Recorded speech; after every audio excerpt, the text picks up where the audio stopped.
ఇది ఆర్సన్ కాదా అని అడుగుతా ఉన్నా. మరి పోలీసులు దగ్గరుండి ఈ కాన్స్పిరసీలో భాగం కాదా అని అడుగుతా ఉన్నాను. ఇదే పోలీసులు బాధ్యత వహించాల్సిన ఇదే పోలీసులు బాధ్యత తీసుకొని ఉంటే ఈ మాదిరిగా జరిగి ఉండేది అని అడుగుతా ఉన్నా.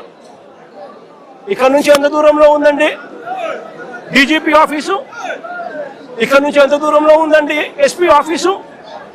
ఏకంగా గుంటూరు సిటీలో, గుంటూరు నగరంలో ఎస్పీ ఆఫీసు, ఎస్పీ ఇల్లు ఇక్కడ నుంచి కూతబేట దూరంలో ఉంది. ఎంతమంది డిఎస్పీ లేరు, ఎంతమంది సిఐ లేరు. డీజీపీ ఆఫీస్ ఇక్కడ మంగళగిరిలో ఉంది. ఇక్కడ నుంచి కూతబేట దూరంలో మంగళగిరి, అక్కడ బెటాలియన్ ఉంది. కనీసము ఈ పోలీసులు ఫోన్ చేస్తే కూడా రెస్పాన్స్ లేదు. మా పార్టీ నుంచి బొత్స సత్యనారాయణ ఇలాంటి సీనియర్ నాయకులు, ఇంటెలిజెన్స్ డీజీకి, చీఫ్ సెక్రటరీకి, ఇలాంటి పెద్ద పెద్ద ఎస్పీకి, ఐజీకి, ఇలాంటి అందరి ఆఫీసర్లకు ఫోన్లు కొడితే కనీసం ఫోన్లు కూడా ఎత్తరు. కాన్స్పిరసీలో భాగం కాదా ఇది అని అడుగుతా ఉన్నాను. 5 గంటల నుంచి సాయంత్రం 5 గంటల నుంచి 1 గంట దాకా 5 కార్లు పగలు కొడుతున్నారు. ఆఫీసులు తగల పెడతా ఉన్నారు.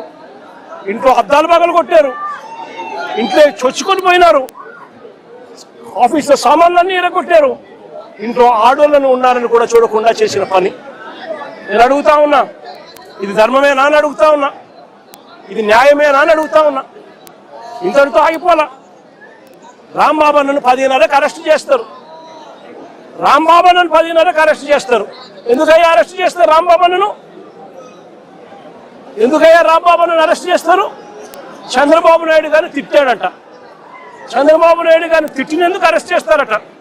మరి చంద్రబాబు నాయుడు గారు తిట్టినందుకు రాంబాబు అన్నను అరెస్ట్ చేసినప్పుడు మరి రాంబాబు అన్న ఇంటికి వచ్చి రాంబాబు అన్న కుటుంబ సభ్యులను హత్య చేయాలని ప్రయత్నం చేసి 5 కార్లు ధ్వంసం చేసి అద్దాలన్నీ పగలగొట్టి ఆఫీసుకు నిప్పంటించి చేసిన ఈ ఎమ్మెల్యే గారి భర్త సమక్షంలో ఇక్కడే జరిగితే వాళ్ళ మీద ఏం యాక్షన్ తీసుకున్నారు? స్టేషన్ బెయిల్ ఇచ్చి పంపించినారు. అదే చంద్రబాబు నాయుడు గారిని తిట్టాడు అని చెప్పి రాంబాబు అన్న తర్వాత మీడియా సమక్షంలో 1 గంటకి ఇన్సిడెంట్ జరగక మునిపే వివరణ ఇస్తూ, తాను చింతిస్తూ వివరణ ఇచ్చినప్పటికీ కూడా రాంబాబును ఇంటి మీద అటాక్ చేసి రాంబాబును ఈ మాదిరిగా చేసిన దానికి వీళ్ళు మనుషులేనా అని అడుగుతా ఉన్నా. ఇది జంగల్ రాజ్ కాదా అని అడుగుతా ఉన్నా. పక్కన జోగి రమేష్, మరుసటి రోజు జోగి రమేష్ ఇంట్లో పోలీసులు మళ్ళీ అక్కడే, పోలీసుల సమక్షంలోనే, అది కూడా అంతే. ఏకంగా పెట్రోల్ బాంబులు, అంటే పెట్రోల్ పోసిన బాటిళ్లలో, ఏకంగా బాటిళ్లలో పెట్రోల్ పోసుకొని ఆ బాటిళ్లను ఇంట్లోకి విసురుతూ ఉంటారు. జోగి రమేష్ ఇంట్లో కూడా 2 గంటల నుంచి మధ్యాహ్నం 2 గంటల నుంచి 5 గంటల దాకా దాదాపుగా 300-400 మంది అక్కడ ఒక చోట అక్యుములేట్ అవుతా ఉన్నారు. అక్కడ ఒక చోటికి అందరూ కూడా వచ్చేటప్పుడు పోలీసులు పక్కనే ఉన్నారు. పోలీసుల సమక్షంలోనే జరుగుతూ ఉంది. పోలీసులు జరిగిచ్చిన తర్వాత పోలీసుల సమక్షంలోనే జోగి రమేష్ ఇంటి మీద దాడి చేసి ఆయన ఇంటికి నిప్పట్టించే కార్యక్రమం చేస్తారు.